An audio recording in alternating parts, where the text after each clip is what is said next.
손대면 법적 조치. 네. 함부로 다른 사람한테 손대면 안 되는 건 맞긴 맞아요. 근데 무슨 얘기인지 좀 보겠습니다. 네. 어제 윤석열 전 대통령 측 이 법률 대리인단에서 입장문을 냈습니다. 앞서서 어제 저희도 말씀드렸었죠. 윤 전 대통령 지금 특검이 소환하지만 나가지 않고 있다. 그래서 이 구인하러 갔는데 거기서 뭐 속옷만 입고 뭐 안 나간다고 버텼다 어쨌다 이런 얘기들이 논란이 되고 있다라는 말씀을 드렸었어요. 그런데 어제 윤 전 대통령 측에서 직접 공식 입장문으로 특검에 속옷만 입고 버틴다는 이런 얘기들은 사실이 아니다. 윤 전 대통령 당일 오전에 변호인 접견도 불가능할 거라고 생각해서 너무 더워서 잠시 수위를 벗은 거다. 라고 하면서 특검 측 다시 찾아와서 체포에 응할 걸 요청을 해서 그때 윤 전 대통령도 당황해서 모포로 신체를 가리면서 변호인이랑 얘기하세요. 라고 얘기를 했는데 그걸 특검이 회피를 한 거 아니냐. 몸에 불법적으로 손을 대는 순간 법적 조치를 검토하겠다라고 얘기했습니다. 소영주 대변인. 네. 몸에 손대는 순간 법적 조치 하겠다. 근데 이 법적 조치는 구치소에 이끌어내는 교도관 개인한테 갈 수 있는 거거든요. 그럼 교정당국 쪽에서 고소고발을 감내하고 이걸 끌어낼 수 있을까라는 생각이 들긴 들어요. 뭐 그런 그 법적 부담이 있을 수는 있겠다. 네. 하지만 이게 체포영장의 집행이기 때문에 특검보가 모든 책임을 지고 교도관에게 지휘를 한다면 교도관들한테 법적 책임을 물을 수도 없고 묻는다 하더라도 그게 대부분 각하될 가능성이 크죠. 왜냐하면 특검보가 모든 책임을 지기 때문에 법적 네. 책임은 특검보에게 아마 지워야 될 것이고, 그러면 특검보는 그 부분에 대해서는 이거는 법원이 강제력을 써라라고 허가해준 허가증을 가지고 가기 때문에 몸에 손대라고 했다라고 하기 때문에 이걸 가지고 논박할 필요가 없는 것 같고요. 저는 지금 윤석열 전 대통령 측과 윤석열 전 대통령을 보면 어떻게 이렇게 사람이 비루함의 바닥을 보이는지 모르겠어요. 지금 우리가 이 문장을 읽는 가운데도 국민들이 아침부터 정말 이 문장을 안 본 눈을 찾고 싶을 것이다. 그런 생각이 들 만큼 문장이 맞습니까? 아니 특검이 찾아와서 속옷 차림에 당황했다. 더워서 벗고 있었다. 모포로 신체를 가렸다. 다시 옷을 입으세요. 왜 모포로 가립니까? 옷이 없습니까? 속옷을 입고 있다가 사람이 오면 옷을 입잖아요. 옷을 입고 변호인한테 좀 가서 물어보시오. 지금 내가 몸 상태가 좋지 않소. 이거랑 지금 속옷 차림 자체에 변명을 하기 위해서 더워서 벗고 있었는데 모포로 가렸다. 상식이 안 맞잖아요. 그렇죠? 그러니까 이런 부분들이 아직도 국민을 우롱하고 있고 법 질서를 유린하고 있다. 이게 과연 전직 대통령으로서 우리가 이해를 해야 되느냐라는 것이고, 몸에 손대는 순간 법적 조치 무슨 공갈 협박합니까? 본인 스스로. 예전에 17년도에 최순실 씨를 잡아올 때 강제 구인할 때 어땠어요? 잡아와 끌어와 그랬잖아요. 그게 본인이에요. 본인은 그렇게 하고 본인 몸에 손대면 안 됩니까? 저는 그래서 기본적으로 이런 전체 문장도 굉장히 불쾌할 것이지만 기본으로 다시 돌아가시죠. 수사를 받으세요. 소환에 나가면 이런 문제 아무것도 없잖아요. 특검이라는 정당한 절차에 수사를 받고 진술거부하시고 재판에 나가서 재판을 받고 거기에서 항변하시고 그러면 끝날 문제를 왜 온 국민과 대한민국의 법치와 국민 정서를 짓밟고 있느냐. 저는 강제적으로 정청래 의원이 대표가 그랬죠. 돌돌 말아서 데리고 나와야 된다. 그런 말씀 좀 드립니다. 네. 지금 누구 협박하는 거냐. 몸에 불법적으로 손대는 순간 법적 조치하는 거 협박이냐.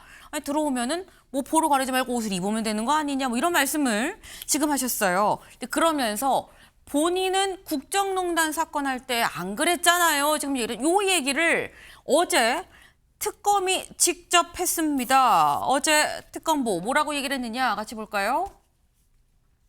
네. 물리력을 수반하지 않고 어떻게 범죄자를 잡을 수 있겠습니까? 2017년 국정농단 특검 수사팀장이었던 윤석열 당시 팀장, 출석하지 않던 최순실 씨 이름 바꿨죠. 최성원 씨입니다. 이제 최성원 씨한테 체포영장을 발부받아서 강제로 구인하지 않았습니까? 라고 얘기를 했어요.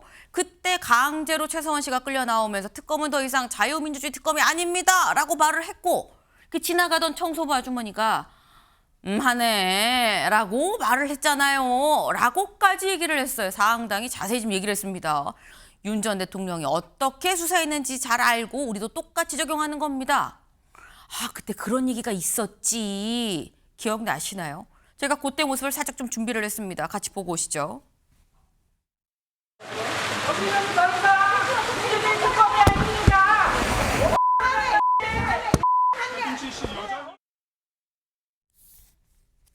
네, 아, 국정 2017년이었는데 이 절에 썼다라는 게 지금 생각이 보니까 아, 그랬네라고 나실 것 같아요. 근데 이창근 위원님, 지금 특검의 얘기는 좀 그런 거예요. 저 때와 지금이 뭐가 다른 거냐라고 지금 얘기를 하는 것 같습니다. 상황은 똑같죠. 똑같은데 문제는 윤석열 전 대통령과 변호인들이 네. 법률가답게 정말 역설적이지만 법의 맹점, 사각지대를 잘 파고들었다 이렇게밖에 볼 수가 없습니다. 그 얘기는 뭐냐면은 우리 형의 집행 및 수용자 처우에 관한 법률을 보면은 교도관이 결국은 움직여줘야 되는데 네. 교도관이 물리력을 행사할 수 있는 경우는 도주나 자해, 자살의 경우 등등이 있습니다. 하지만 그 조항 중에 교도소 안에서의 안전이나 질서를 해하는 경우나 그리고 위력으로 직무 집행을 방해하는 경우도 해당이 됩니다. 하지만 이 두 조항을 두고 아마 법적 다툼을 예고한 것 같아요. 과연 이런 것이 체포영장을 집행하는 것이 교도소의 안전이나 질서를 해치는 거냐. 그리고 내가 가만히 누워서 저항하는데 내가 위력으로 직무 집행을 방해했느냐 이렇게 다툴 것 같아요 앞으로. 네. 그런 법의 맹점을 파고든 거고 그것은 정성호 법무부 장관도 인정을 했어요. 법의 맹점이 있다. 하지만 윤석열 전 대통령이 앞으로 계속 이렇게 지난번 구속의 시간도 날이냐 시간이냐 그걸 가지고 구속 적부심 청구를 한 것처럼 계속 이렇게 법의 맹점을 파고드는데 주력한다면 앞으로 있을 사법재판에서는 본인이 더 불리할 거예요. 왜냐하면 법원도 이걸 다 지켜보고 있거든요. 이것은 본인의 방어권을 행사하는 게 아니잖아요. 정말 법률가답게 역설적으로 법의 사각지대를 파고들어서 더 법의 집행이나 적용을 힘들게 하는 거잖아요. 그래서 저는 이런 부분을 사법부에서 정확하게 보고 있다. 그래서 이런 부분은 정말 비난받아 마땅하다. 저는 이렇게 말씀드리겠습니다. 네, 지금 이런 모든 모습들을 사법부에서 다 보고 있다라고 말씀하셨는데 사법부만 제대로 보고 있는 게 법무부 지금 눈을 동그랗게 켜고 보고 있습니다. 정성호 법무부 장관이 며칠 전에 이런 얘기를 했어요. 잠깐 들어보고 오실까요? 이게 상황이 정말 저희가 입에 담기 힘든 그런 상황이었습니다. 교도관들이 직접 물리력을 행사해 갖고 인치하는 것 자체가 참 쉽지 않은 상황이어서 그랬던 것 같습니다. 다만 향후 공권력 집행 과정에 있어서 서울구치소라든가 또 교정관계 당사자들이 적극적으로 협조할 수 있도록 그렇게 지휘하겠습니다. 네, 교정당국에서 적극적으로 협조할 수 있도록 지시하겠다라고 얘기했습니다. 이렇게 되면 교정당국, 구치소 입장에서는 법무부의 지시를 받아서 이행을 하게 되는 상황이기 때문에 말씀처럼 이거 정말 물리력을 실제로 이 강제 인치로 이어질 수 있겠다라는 생각이 드는데 근데 관건은 저희 지금 시간이 별로 없는 거 아니야라는 얘기도 나온다라는 거죠. 지금 현재 체포영장 발부 받았죠. 이 체포영장 발부 받은 게 7일까지입니다. 오늘 5일이죠. 그리고 내일은 김건희 여사가 소환이 예정돼 있는 날입니다. 그럼 여사 소환이 예정돼 있는데 이날 하진 않을 것 같고 오늘 목요일 이르면 오늘 아니야 이런 얘기가 나와요. 서영주 대변인님. 네. 언제가 될 거라고 보십니까? 저는 오늘은 아닐 것 같고요. 7일 정도 네. 아니면 6일도 배제할 수 없다. 6일도 배제할 수 없다. 네. 왜냐하면 특검은 특검대로 지금 이 무도한 피의자 윤석열에 대해서 독이 오를 대로 올랐겠죠. 그래서 저는 처음에는 사실상 체포영장까지 발부받고 갔을 때 순순히 나오는 게 도리에 맞잖아요. 근데 그렇게 속옷 입고 드러누워서 거의 특검팀을 거의 민망하게 만들고 온 국민에게 지금 모멸감을 줄 정도의 사건을 만들 정도면 이 피의자에 대해서는 정상적인 법적 절차를 밟을 수는 없겠구나 생각을 해서 아마 부부가 동시에 대면 조사를 할 수도 있고 어차피 김건희 특검에서 이게 네. 체포영장 발부됐기 때문에 이 부분은 피할 수 없는 상황이에요. 그래서 저는 김건희 씨 전에 윤석열 피의자에 대해서 조사를 하고 김건희 씨를 수사를 하려고 했던 것 같은데 네. 그걸 거부하니 결국에는 저는 김건희 씨 이 당일 아니면 그 다음 날 이 두 가지를 데드라인으로 잡고 갈 것 같고요. 사실 또 체포영장을 연장하겠다라는 얘기도 했기 때문에 사실 저는 이제는 윤석열 전 대통령이 굉장히 곤란할 거예요. 예를 들어서 본인이 증언을 안 하면 네. 본인의 배우자인 김건희 씨가 그래도 이 수사에서 좀 유리하지 않을까? 그렇지 않죠. 모든 죄를 김건희 씨한테 적시할 겁니다. 그러면은 법적 책임과 어떤 여러 가지 형사적 책임 자체가 더 가중되겠죠. 그러면 결국에는 윤석열 전 대통령이 김건희 씨를 지켜주는 게 아니라 거부함으로써 모든 법적 법적 책임의 가중은 김건희 씨가 지게 돼 있다. 아마 그거를 깨닫는데 시간이 오래 걸리지 않을 것 같습니다.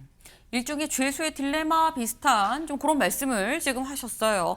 본인이 이렇게 말을 안 하고 조사에 응하지 않는다고 한다면 오히려 김 여사 쪽으로 이게 다 갈 수도 있다라는 뭐 그런 말씀을 지금 하셨는데 오늘 아닐 것 같다라고 말씀하셨는데 또 일각에서 또 이르면 오늘 할 수도 있다라는 얘기도 나오죠. 언제가 될지는 알 수 없지만 일단 한바탕 또 서울구치소에서 큰 소리가 날 것 같다라는 생각은 좀 들긴 드네요.